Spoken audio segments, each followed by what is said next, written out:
अग्निपथ अग्निपथ अग्निपथ से पर्दा क्या उठा। अग्निपथ को लेकर कई सवाल हैं, जिसको लेकर देश में मचा बवाल है। तो मैं लेकर आया हूं इंडिया का सवाल है। नमस्कार, मैं हूं मनीष अवस्थी और लेकर आया हूं आपका अपना पसंदीदा डिबेट शो इंडिया का सवाल। केंद्र की अग्निपथ योजना के विरोध की आग पूरे देश में फैल गई है। सबसे ज्यादा विरोध बिहार में हो रहा है। युवा सड़कों पर उतर आए हैं, कई इलाकों में आगजनी हो रही है, ट्रेनों को भी रोका जा रहा है, उसमें आग लगाई जा रही है। लेकिन इस योजना के विरोध का कारण क्या है? इन सभी मुद्दों पर अपने मेहमानों से बातचीत करेंगे। लेकिन उससे पहले आप देखिए इंडिया का सवाल की प्रोड्यूसर आस्था श्रीवास्तव की इंडिया का सवाल की ये रिपोर्ट। सरकार ने अग्निपथ स्कीम क्या लाई, उसके अग्निवीर आग बबूला हो रहे हैं, सड़क पर हैं। जी हाँ, उनके गले नहीं उतर रही कि आखिर ये स्कीम क्या है, योजना क्या है। इसी पर चर्चा और बहस करने के लिए मेहमानों का पैनल है। हमारे साथ दानिश इकबाल, नेता बीजेपी हमारे साथ है। हमारे साथ संजय राणा, राजनीतिक विश्लेषक के रूप में हमारे साथ हैं। हमारे साथ कांग्रेस की तेज तर्रार प्रवक्ता नेता अनुमा आचार्य, जो कि खुद एक रिटायर्ड विंग कमांडर रही हैं। भारतीय वायुसेना में आपने अपनी सेवाएं दी हैं। अनुमा जी, आपका भी स्वागत है। और हमारे साथ lieutenant general retired Rajeev Bhalla sahab, जो कि डिफेंस एक्सपर्ट के रूप में हैं। राजीव साहब, आपका भी बहुत बहुत स्वागत है। सबसे पहले मैं दानिश जी आपके पास आना चाहूँगा। दानिश जी, बगैर पायलट प्रोजेक्ट के आपने योजना लॉन्च कर दी। देखिए अवस्थी जी, सरकार ने जो निर्णय लिया है उसका पूरा प्रारूप अभी आने दीजिए, उसका हमें इंतज़ार करना चाहिए। और जहाँ तक सवाल है कि जिस प्रकार से अग्निपथ योजना को लेकर के सरकार ने काम शुरू किया है और जिस प्रकार से मैं मानता हूँ कि अग्निपथ जो युवाओं के उज्जवल भविष्य के लिए एक दूरदृष्टि साबित होगा, दूरदर्शी कदम है। देखिए, युवाओं को राष्ट्र की भावना इससे जागृत होगी। जी, मैं आमतौर पे रोकता नहीं हूँ, लेकिन आपने दूरदर्शी सोच के साथ लाई गई ये योजना का जिक्र किया। 4 साल में दूरदर्शिता कैसे दिखाई देती है? देखिए, इसके बहुत सारे आयाम है, हमें पूरा विस्तृत चर्चा करना पड़ेगा। और मुझे लगता है 2 दिन के अंदर किसी नतीजे पे पहुंचना बहुत जल्दीबाजी है। खासकर उन छात्रों के लिए भी मेरी अपील है जो लोग अव्यवस्था पैदा कर रहे हैं, जो लोग अशांति पैदा कर रहे हैं, उनको संयम बरतना चाहिए। और जो एक चर्चा का जो एक माहौल बन रहा है, मैं आपको साधुवाद देता हूं कि आपने इस विषय पे आज चर्चा बुलाया है। और निश्चित तौर पर बड़ी ईमानदारी से इस पे चर्चा होनी चाहिए कि क्या ये भविष्य में दूरदर्शिता को दिखाता है या नहीं दिखाता है। क्या भविष्य में हमारे देश के युवाओं के अंदर राष्ट्रीयता की भावना जागृत करता है कि नहीं करता है। सेना के अंदर युवाओं की शक्ल का जो शक्ल है वो सामने आता है कि नहीं आता है। जो युवाओं की जो आकांक्षा है देश के लिए काम करने का, सेना के अंदर काम करने का, वो आकांक्षा पूरा होता है कि नहीं होता है।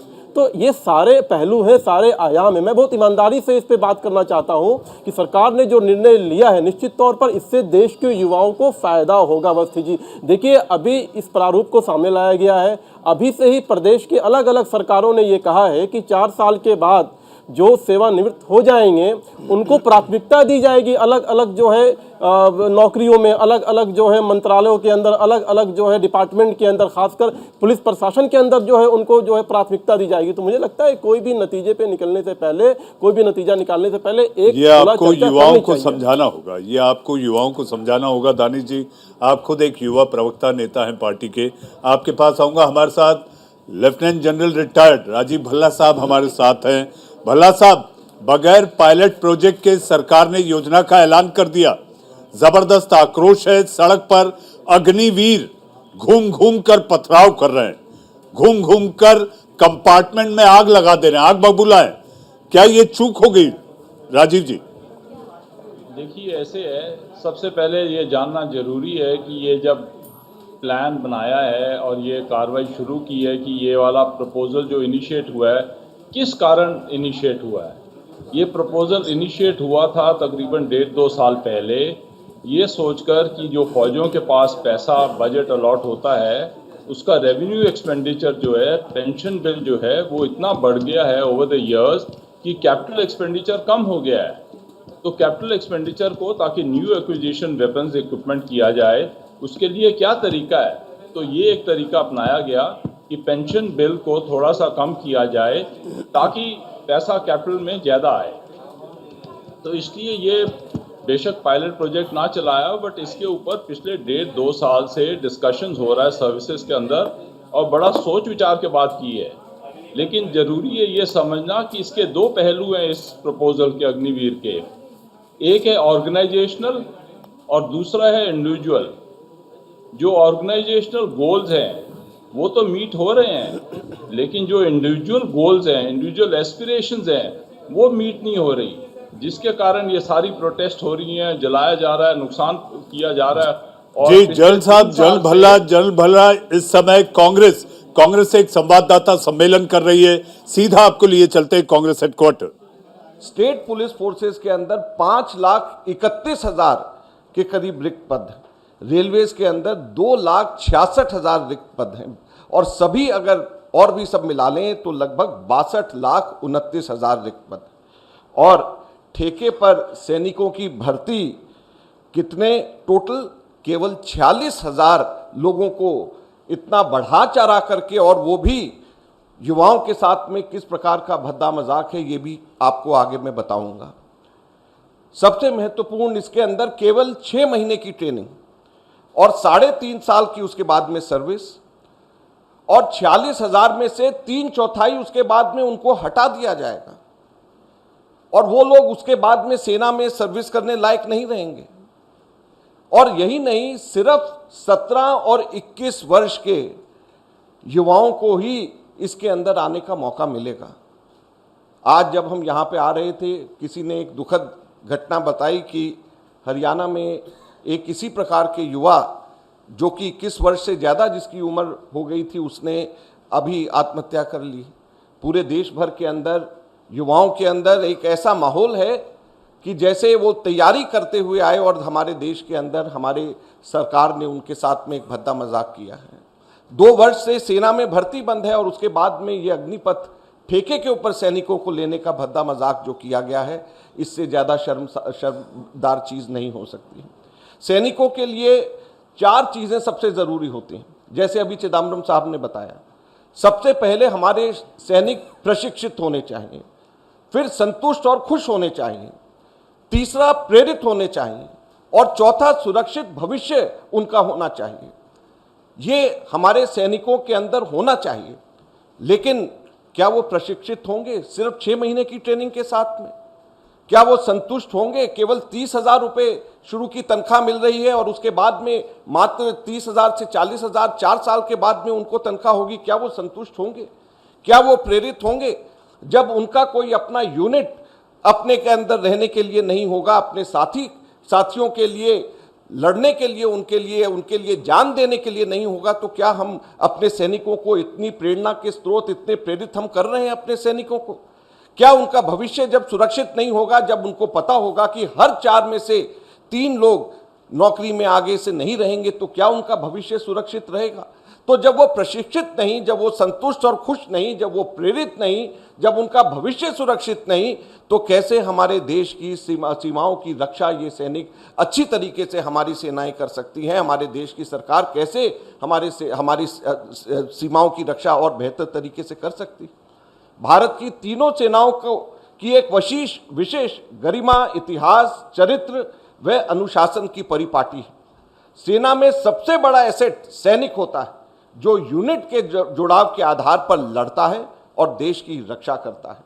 सैनिक के बलिदान की भावना जिसे नाम, नमक व निशान के नाम से जाना जाता है, वह सालों के जुड़ाव से पैदा होता है। एक अनुशासित कमान में हर कुर्बानी देने वाला फौज के लिए परंपराओं का यह जुड़ाव उन्हें एक परिवार बनाता है, तथा उस मार्ग पर चलकर वह देश के लिए सर्वोच्च कुर्बानी करने को सदैव तत्पर रहते हैं।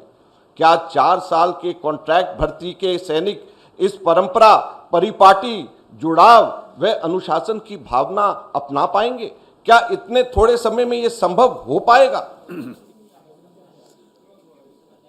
जी, योजना पर ढेरों सवाल है, इसलिए बवाल है और इंडिया का सवाल है। आइए लौटते हैं अपने मेहमानों की ओर। जनरल भल्ला, अगर आप मुझे सुन पा रहे हैं, आप अपनी बात पूरी करें तो मैं अनुमा जी और संजय राणा जी के पास जाऊं। जनरल भल्ला। हाँ जी बिल्कुल जी, मैं बोल रहा था कि ये जो प्रपोजल है इसके दो पहलू हैं। पहला पहलू है ऑर्गेनाइजेशनल और दूसरा पहलू है इंडिविजुअल। जब पहले फौज में लोग आते थे तो ये दोनों बड़े ऐसे थे ताकि दोनों का तालमेल ऐसा था कि बिल्कुल मिले हुए थे। फौज के अंदर इन दोनों का मिलना बड़ा ज़रूरी है, क्योंकि फौज ऐसी कार्रवाई करती है, दुश्मनों के साथ लड़ती है, सारी कार्रवाई करती है कि वहाँ पे बलिदान भी देना पड़ता है, और जवान जो फौज के अंदर भर्ती होता है उसको बलिदान देने के लिए तैयार रहना चाहिए। तो वाइल पिछले 1.5-2 साल से जब ये प्रपोजल प्लान हो रहा था, डिस्कस हो रहा था, ऑर्गेनाइजेशनल गोल्स तो मिल गए इनको। ऑर्गेनाइजेशनल गोल्स क्या है? Younger profile. पहले तकरीबन एवरेज एज थी 32 साल, अभी हो जाएगी 26 साल। दूसरी ये है कि सारा डिसिप्लिन यूथ हो जाएगा, फौज के अंदर आएंगे, 4 साल नौकरी करेंगे, सिविल में जाएंगे, सो थोड़ा सा माहौल बदली होगा, यूथ के अंदर डिसिप्लिन सेट हो जाएगा। और तीसरा ये फ़ायदा है कि ये ट्रेंड बंदे सिविल में जाके अच्छा काम करेंगे, जो मर्जी नौकरी करें, बेशक पैरामिलिट्री फोर्सेस के अंदर करें, पुलिस के अंदर करें, वहाँ पे करें। जी जनरल साहब, लेकिन जॉब सिक्योरिटी को लेकर सवाल है। हाँ, लेकिन जो इंडिविजुअल एस्पिरेशंस हैं वो इनकी फुलफिल नहीं हो रही। जो जवान, जो लड़का भर्ती होता है फौज में, वो नौकरी के लिए भर्ती हो रहा है, वो नेशनलिस्टिक, उस टाइम पे भर्ती होने के लिए नेशनलिस्टिक फीलिंग्स नहीं है उसमें। वो कह रहा है कि मैं एक प्रोफेशन ज्वाइन कर रहा हूँ जिसके अंदर मैं नौकरी करूंगा 15 साल, 17 साल, 30 साल, जितनी भी, और उसके बाद मेरे को पेंशन मिलेगी। ये उसकी एस्पिरेशन है। वो ये नहीं कह रहा कि 4 साल के लिए नौकरी करके मेरे को निकाल दिया जाए एंड मैं डिसिप्लिन यूथ पब्लिक में आ जाऊं। वो अपना पर्सनल इफेक्ट दे रहा है। हमें याद रखना चाहिए कि जब फौज के अंदर भर्ती होती है तो लड़के मरने के लिए नहीं फौज ज्वाइन कर रहे, लेकिन उनकी ट्रेनिंग ऐसे की जाती है, उनके अंदर ऐसी वैल्यूज इम्बाइब की जाती है कि वो लड़ाई के मैदान में मरने के लिए तैयार हो जाते हैं। जी, कंडीशनिंग होती है। लेकिन मरने के लिए कोई नहीं ज्वाइन कर रहा। तो लेट्स बी वेरी क्लियर, जब वो ज्वाइन कर रहा है वो प्रोफेशन ज्वाइन कर रहा है कि आर्म फोर्सेस का मैं प्रोफेशन, जो एलीट प्रोफेशन माना जाता है, उसको ज्वाइन कर रहा है। जनरल साहब आप सही कह रहे हैं कि इस समय जो आक्रोश है उसके अपने इंडिविजुअल एस्पिरेशंस भी हैं। हमारे साथ अनुमा जी हैं जो खुद भारतीय वायुसेना में मां भारती की सेवा कर चुकी हैं। अनुमा जी, हमने तो सुना है शॉर्ट सर्विस कमीशन, और इस समय अग्निवीर, अग्निपथ को लेकर जो बात हो रही है, मुझे ऐसा लगता है इनकी भी स्थिति टेरिटोरियल आर्मी के जिस तरह से फौजी होते थे वैसी ही दिखाई दे रही है। मनीष जी, ऐसा है कि एक तो अभी हमने सुना कि 2 साल से डिस्कस हो रहा था, बड़ा ताज्जुब है जी। 2 साल से डिस्कस हो रहा था, प्रेस रिलीज ठीक से आई भी नहीं है। प्रेस रिलीज में ये तक साफ नहीं है कि जो भर्तियां चल रही थी पहले से, क्या वो चलेंगी, क्या उनका परसेंटेज घट जाएगा, या पूरी की पूरी यही एंट्री होने वाली है, ये अग्निवीर वाली। तो ये चीज़ साफ होनी चाहिए थी, क्योंकि इससे लोगों के अंदर समझ नहीं आ रही है कि भाई 15 साल वाला भी ऑप्शन है कि नहीं, शुरू से ही है कि नहीं, एंट्री लेवल पे है कि नहीं। तो एक तो अगर 2 साल से ये डिस्कस हो रहा था तो फिर बड़ा ये तो वाहियात सा निर्णय हो गया जिसमें कुछ लिखा ही नहीं है, एसओपी ही नहीं है, और आपने कहा पायलट प्रोजेक्ट ही नहीं है। तो इसका मतलब 2 साल से ये डिस्कस नहीं हो रहा था। और मैं इसको प्रमाणित ऐसे कर सकती हूँ कि जनरल वीके सिंह और खैर कर्नल राज्यवर्धन राठौड़ थोड़े से सीनियरिटी में वहां पे नहीं है, पर जनरल वीके सिंह तो थे। तो कल जब उनसे पूछा गया तो वो ऐसे हतप्रभ दिखे कि जैसे उनको किसी ने डिस्कशन में शामिल ही नहीं किया, और उन्होंने कह भी दिया ये कि नहीं, मुझसे तो नहीं डिस्कस हुआ है। तो जो लोग ऐसा कहते हैं वो झूठ कहते हैं। और मुझे बहुत अच्छा लगता कि अगर हम नाम नमक निशान की कीमत वाली बात करते। यहाँ बात एक प्रवक्ता थे तो उनको कुछ मालूम ही नहीं है, वो कहने लगे ये बच्चे अशांति फैला रहे हैं। अरे भैया, अशांति तो सरकार ने फैलाई है, आपको दिखता नहीं है क्या कि चीन हमारे सिर पे आके बैठा है। इस समय यूक्रेन के ऊपर रूस चढ़ा बैठा है, ऐसे में चीन ज्यादा सशक्त है। और ये टाइमिंग है क्या कोई ऐसे एक्सपेरिमेंट करने का सेना के ऊपर? सीधे अगर सेना पे करना था पुलिस में कर लेते जी, होमगार्ड को ले आते, पुलिस फोर्स हटा लेते। इस तरह की चीज क्या हम अपनी सरहदों के लोगों पर करते हैं? अनुमा जी, चूंकि ये बहस का पहला पड़ाव है और भी मेहमान हैं जिनके पास मुझे जाना है, मैं आपके पास कुछ और सवालों के साथ आऊंगा और बहुत सारी मेरे मन की भी जिज्ञासाएं हैं। हमारे साथ जनरल भल्ला हैं, आप ये बताएंगे कि इस तरह की योजना के वाकई क्या फायदे होंगे।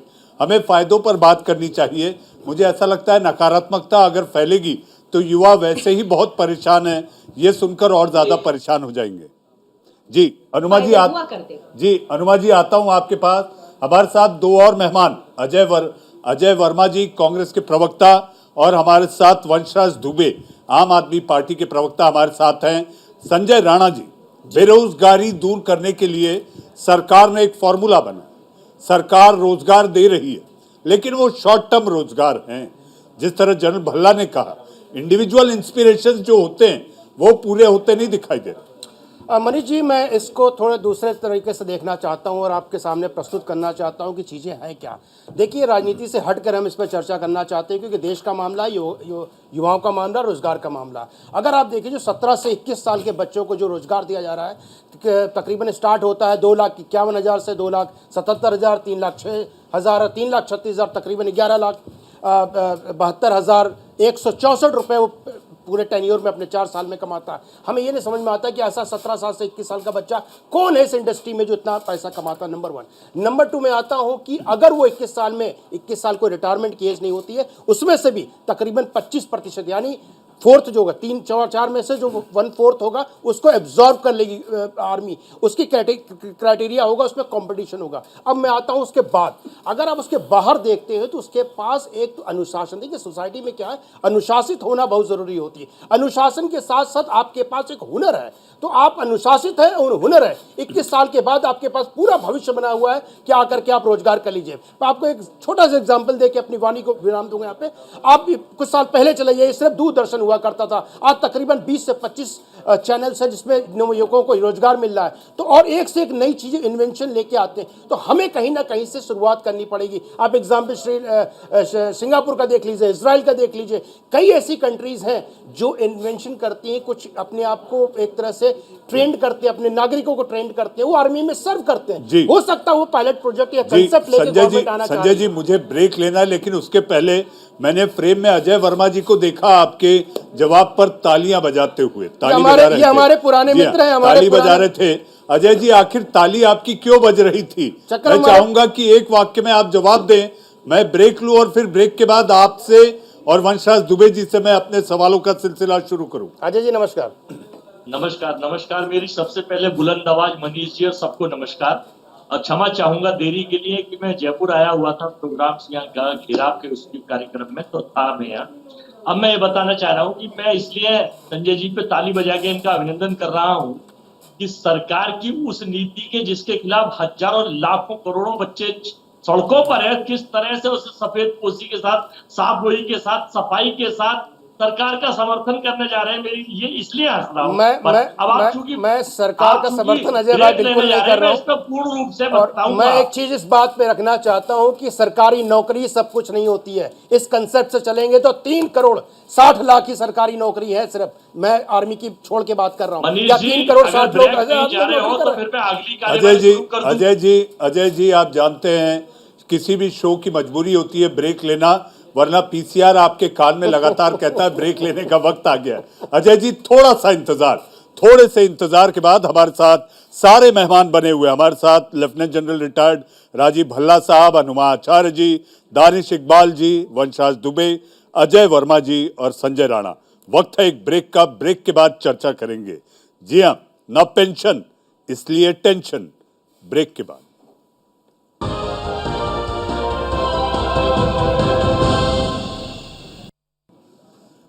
बाद इंडिया का सवाल में आप सबका फिर एक बार स्वागत है। हमारे साथ सारे मेहमान, हमारे साथ बीजेपी के नेता प्रवक्ता दानिश इकबाल, हमारे साथ संजय राणा, राजनीतिक विश्लेषक, कांग्रेस की नेत्री और मां भारती की सेवा कर चुकी wing commander retired Anuma Acharya, हमारे साथ lieutenant general retired Rajeev Bhalla sahab, Vanshraj Dubey आम आदमी पार्टी के प्रवक्ता और अजय वर्मा जी कांग्रेस के नेता प्रवक्ता हमारे साथ है। अजय जी, ब्रेक के पहले मैंने आपको रोका जरूर था, लेकिन मजबूरी आप जानते हैं।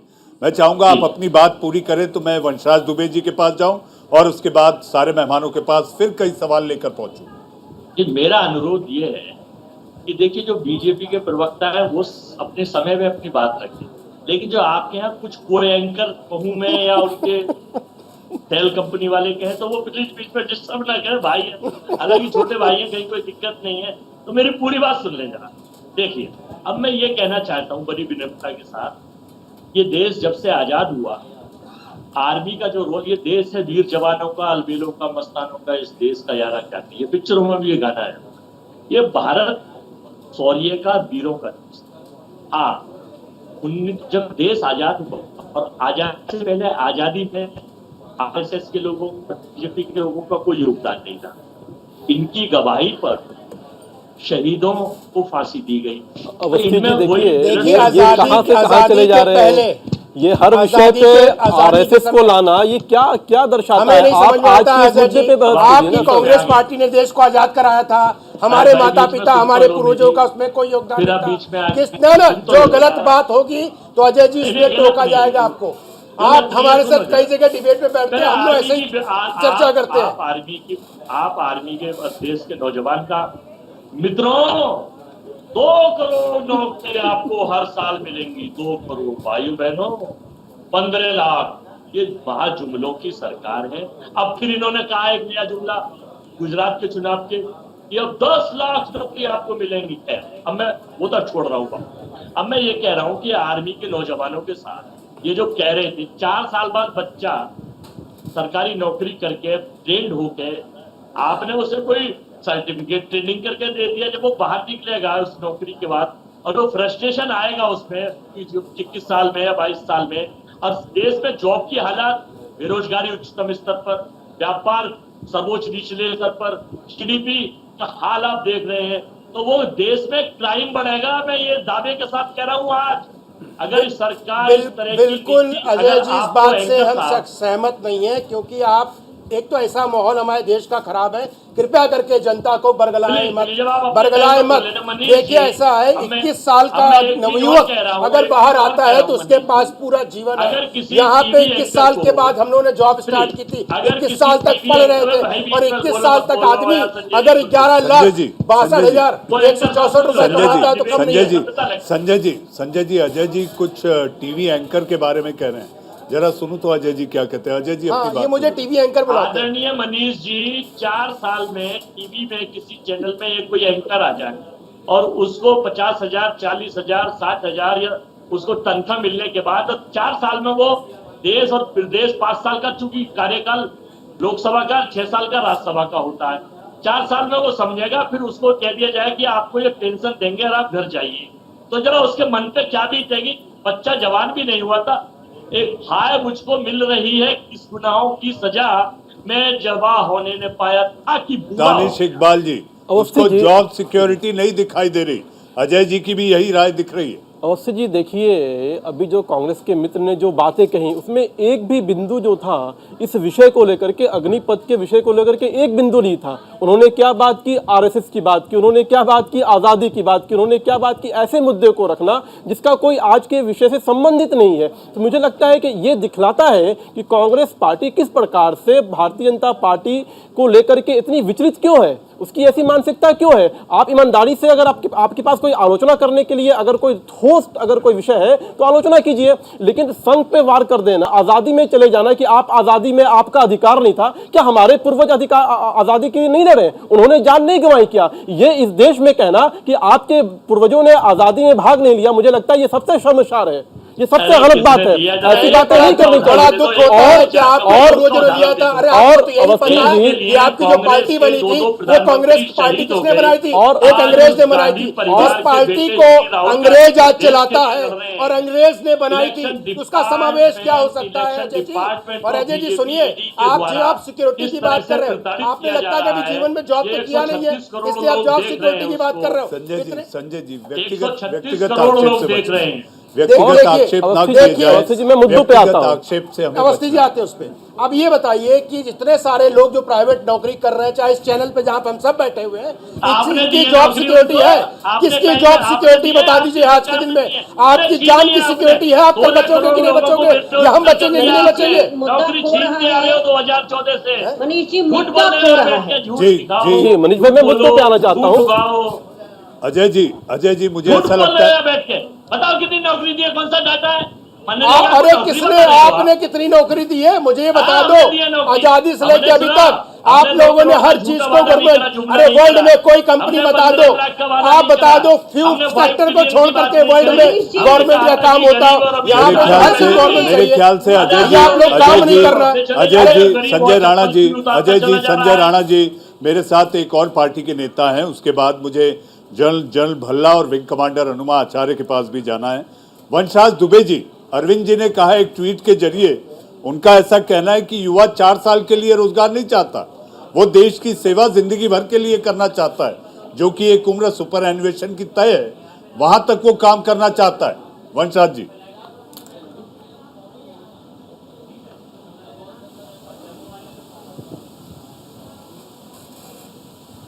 दुबे जी, आपकी आवाज नहीं आ रही, अनम्यूट करें आप।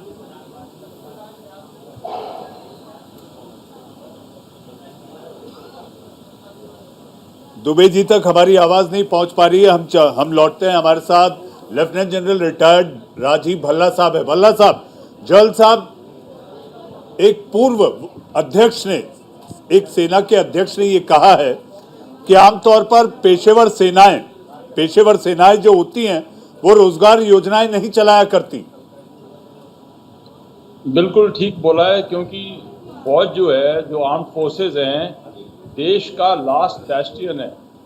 जब सारी उनकी वो कामयाब फेल हो जाए, उनकी जो बाकी फोर्सेज हैं, paramilitary forces, central police forces, state police fail हो जाती हैं, तब फौज को बुलाया जाता है।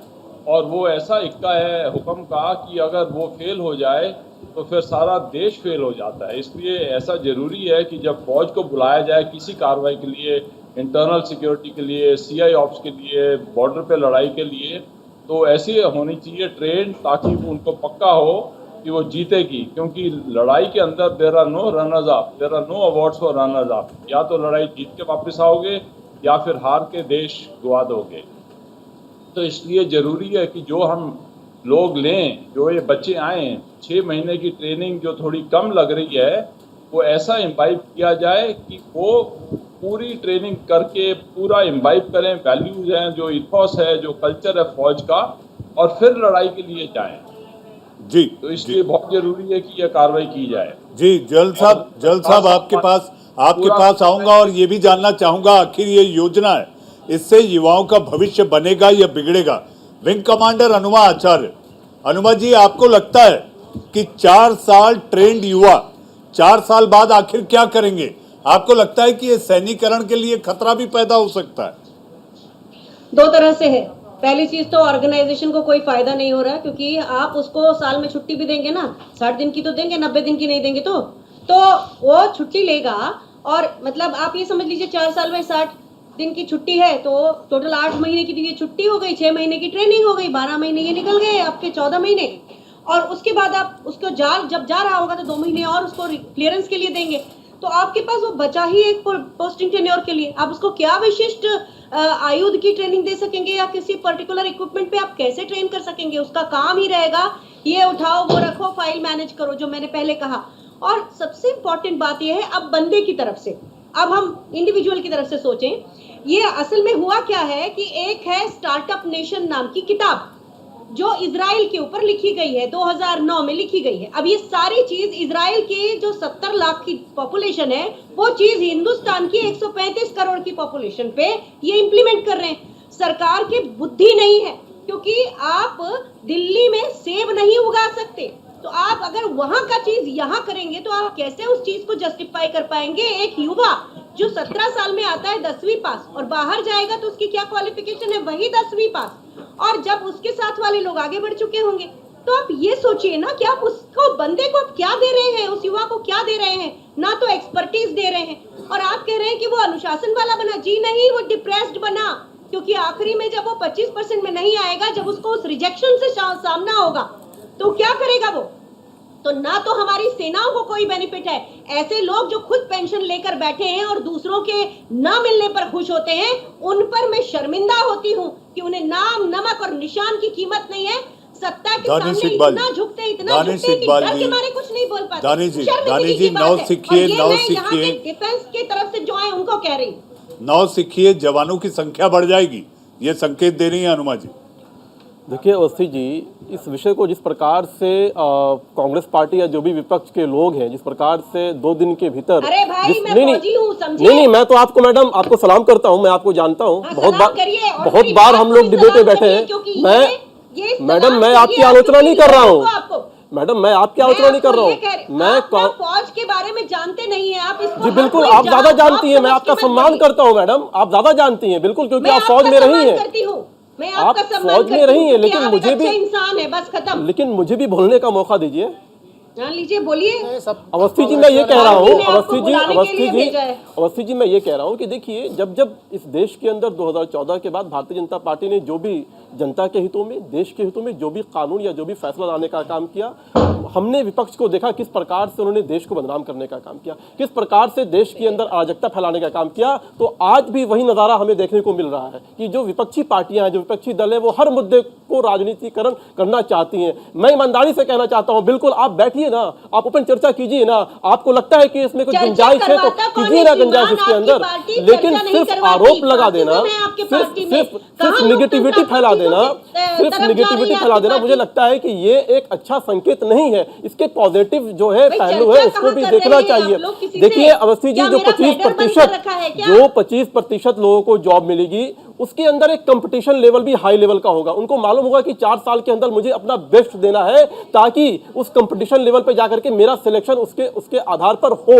तो एक कंपटीशन लेवल जो है, स्तर जो है, वो कंपटीशन महत्वपूर्ण लेवल, होगा। लेकिन उसमें दूसरा समस्या जो दिखाई दे रही है, जिसको लेकर विवाद है, वो ये कि केवल 25% कॉम्पिटेंट होंगे, तो आपने बाकी जो बचे हुए 75% हैं उनका भी चुनाव तो किसी मापदंड के आधार पर किया था ना। ये तो आप वो कॉम्पिटेंस आप 4 साल में जो काम, अवस्थी भाई पूरा विषय इन्होंने बोला ही नहीं। बाकी जो लोग बचेंगे 25% के अलावा, वो 21 वर्ष की आयु तक या 25 वर्ष की आयु तक वो आर्थिक तौर पर सक्षम हो जाएंगे। जी आपको आवाज आ रही है? अवस्थी भाई, वो 25 वर्ष तक आर्थिक तौर पर जो है सक्षम होंगे, उसके अलावा वो छोड़िए ट्रेंड दानिश जी, होंगे, पार्टी की उसके तरफ से अलावा भी बोलेंगे तो वंशराज जी तक आवाज नहीं जा रही। संजय राणा जी, जो वैकेंसीज है संजय उसमें राणा उनको जी, प्राथमिकता दी जाएगी। युवाओं का भविष्य बनेगा या बिगड़ेगा?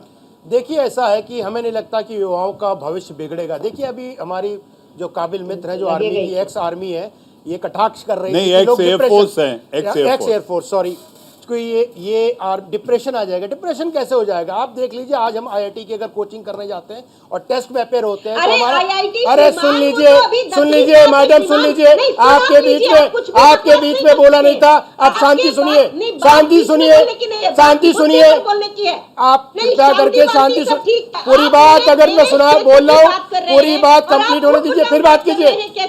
बिना बकबक कर कैसे बातें नहीं हो सकती है? तथ्यात्मक जस्टिफिकेशन दूंगा, बैठ के यहाँ पे जस्टिफिकेशन आपको दूंगा। आप जस्टिफाई नहीं, आप सिर्फ भड़का रही हैं, आप लोगों को भड़का रही हैं और कुछ नहीं कर रही हैं। पहले सुन लीजिए पूरी बात। Let me finish then you can talk. Let me finish. आप नहीं जानते, आप हमें मत सिखाइए, मेरा पूरा फैमिली बैकग्राउंड आर्मी का, मुझे मत सिखाइए, आप मुझे मत सिखाइए, आर्मी बैकग्राउंड को मत सिखाइए। What you going to tell me? Wing commander, Would you wing listen to commander what I'm Hanuman, saying? Wing You are not commander listening, Hanuman. just interrupting me. Do not interrupt me. देखिए ये Listen, किस तरह से महिला what I'm की saying is, पद्धति- hang on. किस तरह से ठंडा पानी राष्ट्रीय पीजिए, चयन पत्र ठंडा को पानी बेइज्जत पीजिए। किया जा रहा है। ऐसा है, आप ये बैठ जो जाओ, संस्कार शांति है, एक्स विंग कमांडर को किस तरह से बेइज्जत बीजेपी के कौन मुंह बेइज्जती खोटे कर कर रहा रहे है? हैं। अपने ये तथ्यों को, संस्कार है एक मिनट, इनका। अपने तथ्यों को रखने के लिए हम वो है स्वतंत्र है, उनको जैसे स्वतंत्र है हम भी स्वतंत्र हैं। अगर उन्होंने देश की सेवा की, इसमें मैं प्रश्न नहीं उठा रहा हूँ, लेकिन देश की सेवा करने के लिए उनके लिए सैलरी मिलती है। मैं अपना काम करता हूँ, मुझे अपने काम की सैलरी अजय जी, मिलती है। Wing commander Hanuman ji, wing commander Hanuman ji, Ajay ji, मुझे ऐसा लगता है कि हमें व्यक्तिगत दिशा की ओर नहीं मोड़नी है। ये बहस बहुत संजीदा मुद्दे पर है। निंदा किस बात संजय, करते हैं? किस बात संजीदा नहीं मुद्दे पर है। करते? अजय जी, मेरी अजय बात जी, आप सुनिए। अजय जी, अजय जी, अजय जी, अजय जी, अजय जी, अजय जी, राहुल गांधी, संजय जी, राहुल गांधी ने एक ट्वीट किया। अजय जी, जिस तरह से आप में आक्रोश देख रहा हूं, उन्होंने कहा है संयम की अग्नि परीक्षा ना ली जाए, संयम की अग्नि परीक्षा ना ली जाए। अजय जी, राहुल जी ने कहा है। जी मुझे मालूम है वो ट्वीट। और देखिए एक चीज मैं बताना चाहता हूँ, मैं बड़े शांति से कह रहा हूँ, मैं बड़ा सम्मानजनक भल्ला की बात से मैं पूर्ण सहमत हूँ, और मैं हमारी विंग कमांडर बहन बैठी है, इन्होंने पूर्ण सहमत है। अगर सच्चाई रखना, देश की चीजें रखना, तो ये लोग सुन नहीं पाते हैं, ये लोग बेचैन हो जाते भाई हैं, साहब सुन तो आर्गुमेंट लीजिए, देते क्या विंग कमांडर हो चाहे अजय जी, आप तर्क सुन तो वितर्क लो, मैं नहीं क्या बोल रहा करते, हूँ। कुतर्क You करने are में not बीच में आगे भैया। You are not अरे trying to बिल्कुल वाह वाह भाई। करने से अरे वाह, अच्छा नहीं हो। माशाअल्लाह, देखिए क्या ऐसा है कि आप यार फिर कुतर्क करने लगते हैं, कभी आप प्रवक्ता बन जाती है। अबे यार ऐसे लोगों से रखा इनका कोई फेडर मुद्दा डाउन नहीं करिए। कर फिर सकते। उसके बाद बोलिएगा। मनीष जी, फेडर डाउन करिए लाना। श्रीमान, आप सत्ता की जो भी कर रहा है चाटुकारिता करिए, अरे लेकिन आप- मुद्दे से आप मत व्यक्तिगत चाटुकारिता नहीं, करते हैं। विंग कमांडर हनुमा मेरा- जी, मेरा- व्यक्तिगत मेरा- नहीं। संजय राणा जी, मुद्दे संजय से राणा क्यों जी, भटकाते हैं संजय ये? राणा आप जी, बता रही हैं, संजय राणा मैं जी, कर रहा संजय राणा जी, संजय जी, इतनी बढ़िया मुझे बहस पूरा चल रही करने थी, दीजिए। इतनी बढ़िया अरे चर्चा explain चल कर रही रहा हूँ, थी। she's not हमें allowing me to- व्यक्तिगत नहीं होना है, व्यक्तिगत अरे नहीं भाई, होना इनसे तो चुप तो है। रहे भाई, आप लाखों समझदार करोड़ों आदमी युवा हो। आप लोगों को देख रहे हैं, सुन रहे हैं, आप लोगों करोड़ों से लोग प्रेरणा देख रहे हैं लेंगे, इस चैनल पर, आप जरा लोगों से ध्यान गाइडेंस लेंगे। इस तरह से ध्यान अगर रखिए। तो मैं व्यक्तिगत ये चर्चा बता रहा हूँ, होगी मनीष तो जी। ये नहीं, अजय जी, मनीष अजय जी, जी। जी, वही मनीष युवाओं की मनीष जी वही बात मैं रखना चाह रहा हूँ जिसको सबको समझ में आ जाए। अजय जी का फ्रेम चला गया, अजय जी का फ्रेम चला गया। हमारे साथ एक नहीं। खास मेहमान major general retired SP Sinha भी कुछ ही देर में जुड़ेंगे, लेकिन उससे पहले मैं lieutenant general retired general Bhalla के पास जाना चाहूंगा। Hello. General Bhalla, can you hear me? Yes, absolutely, absolutely. General Bhalla, ये भी कहा जा रहा है कि कमिटमेंट की कमी होगी अगर ये 4 साल का पीरियड जो है, जैसे विंग कमांडर रिटायर्ड हनुमा आचार्य ने जो सारी चीजें कैलकुलेट कर बताई कि अगर आपकी 6-8 महीने की छुट्टी, 6 महीने की ट्रेनिंग, तो कमिटमेंट कहाँ रहेगा, प्रिपेयर्डनेस की तैयारी कैसे होगी? बिल्कुल, मैं आपको ये बताना चाहता हूँ कि अनफॉर्चुनेटली सारे लोग आधा ग्लास देख रहे हैं, कोई लोग आधा ग्लास खाली देख रहे हैं, कुछ लोग आधा ग्लास भरा हुआ देख रहे हैं, इसलिए वो बहस थोड़ी ऐसी चली गई है दूसरी दिशा पे। देखो, हर एक प्रपोजल जो है उसके प्रोज एंड कॉन्स हैं, अच्छाइयाँ भी हैं, थोड़ा सा नुकसान भी हैं, और जो नुकसान वाले वीकनेसेस हैं इस प्रपोजल के अंदर ज़रूरी है कि उनको मेकअप किया जाए। हो सकता है अभी तक इन्होंने जो प्रपोजल है एंड टू एंड नहीं किया, इन्होंने जल्दी में प्रपोजल अनाउंस कर दिया है, ताकि सही बोला। ये भी जरूरी है देखना कि किस कारण ये प्रपोजल इवॉल्व हुआ है। और जहाँ तक कमिटमेंट की बात है, it's a life long commitment. जो फौजी एक बार भर्ती होता है, it takes time for him to imbibe the values, जी, culture, ethos life long commitment, life long commitment. मेरा मनीष जी कट गया था, प्लीज ये एक सेकंड।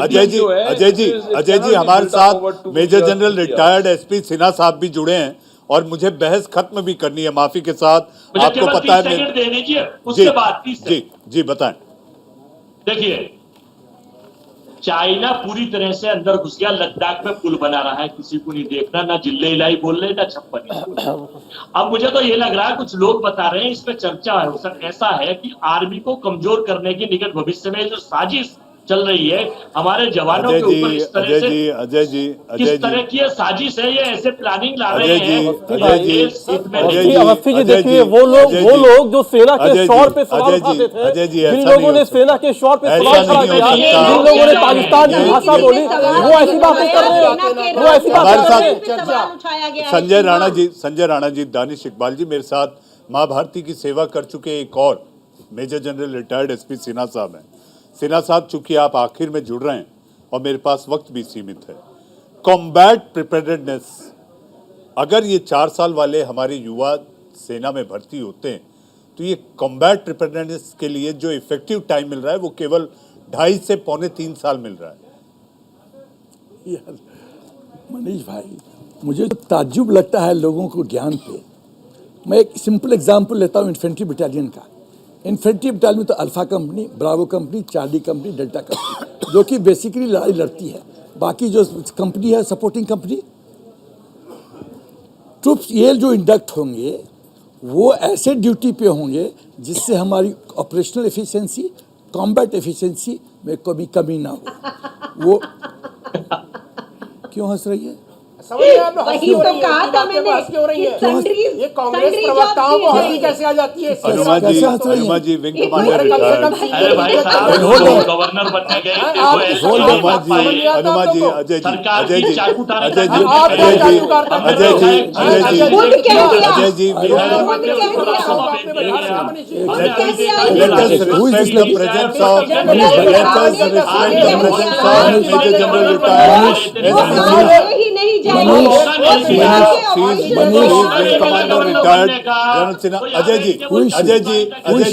अजय जी इंडिया का सवाल बड़े लोकतांत्रिक तरीके से चलता है और हमारे बीच major general retired SP Sinha है। वक्त कम है। She is ex Indian air force wing commander retired Anuma Acharya. Sinha साहब आप अपनी बात पूरी करें, मुझे बहस खत्म करनी है। मैडम आचार्य, आपने सेना में तमीज नहीं सीखा। मुझे नहीं एड्रेस करेंगे आप, मनीष अवस्थी जी को एड्रेस करिए। I don't address you, start learning to You keep quiet. You keep quiet. No manners. Anuma ji बदतमीज lady, you have no manners. You are laughing at me. You have no manners. You don't know how to respect the wing commander retired Anuma ji, Anuma ji, छोड़ के आ गई अनुमा जी, जल साहब, डर के जल मारे। साहब, जल साहब, जल साहब, जल साहब, मुझे बहस खत्म करनी है। जल साहब, जल साहब, जल साहब, जल साहब, जल साहब, आप जल साहब, छोड़ के चली आई थी, पता है? जल साहब, संजय जी, संजय जी, जल साहब, जल साहब, जल साहब, जल साहब, जल साहब, जल साहब, जल साहब, जल साहब, जल साहब, जल साहब, जल साहब, जल साहब, जल साहब, जल साहब, जल साहब, अपने जल साहब शब्दों की मर्यादा हमें नहीं लांघनी है। जल साहब, जल साहब, जल साहब, जल साहब, जल साहब, जल साहब नहीं, जल साहब आप सम्मानित पैनलिस्ट है। जल साहब, जल साहब, जल साहब, जल साहब, जल साहब, जल साहब, जल साहब, जल साहब, जल साहब, जल साहब, जल साहब, जल साहब, जल साहब, जल साहब, जल साहब, जल साहब, आज की इस बहस में इंडिया का सवाल में हम चर्चा कर रहे थे। जल साहब, जल साहब, जल साहब, जल साहब, जल साहब, जल साहब, जल साहब, शब्दों की गरिमा। जल साहब आप इतने सम्मानित व्यक्ति हैं, आप लगातार आते रहते हैं।